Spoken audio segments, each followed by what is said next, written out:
Я кажи, кажи ти по-напред. Как да кажем заедно? Добре, съгласни. Днес е празника на мама.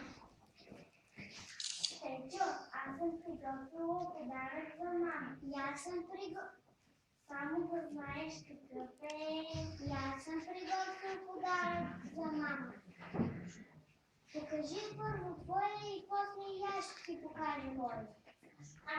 Това е тайна. Ще го видиш, когато мама се върне от работа. Тогава и аз няма да ти покажа моя подарък.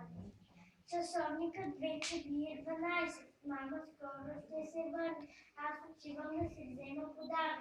И аз отивам да си взема подарък.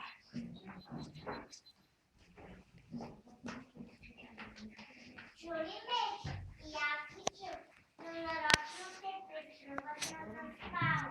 Тата и баба са приготвили подарък за мама. А на мен ми казват: какво като съм малка?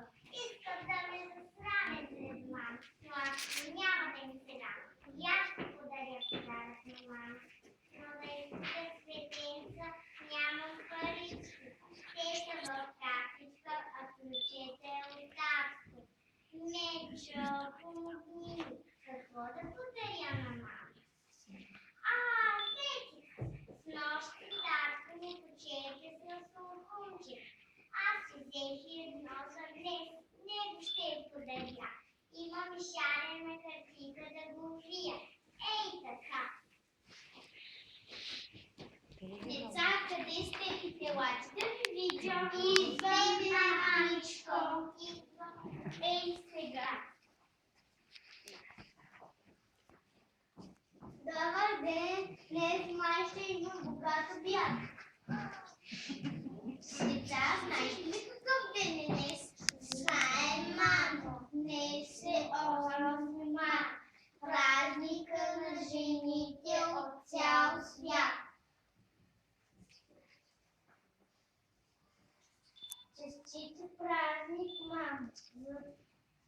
Заповядай. Благодаря. Честит празник, мамо. Заповядай. Благодаря.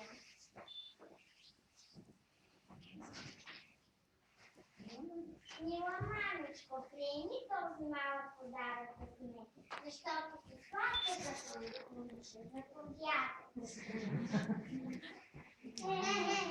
Какъв малък подарък.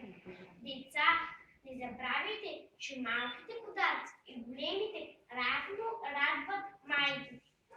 Ето, че дойде и моя ред. Приеми този подарък от мен. Върди винаги жива здрава, майка на Божието щастлива. Благодаря.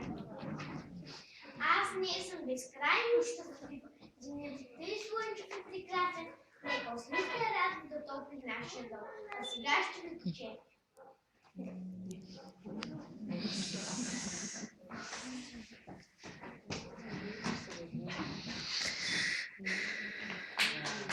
Семейството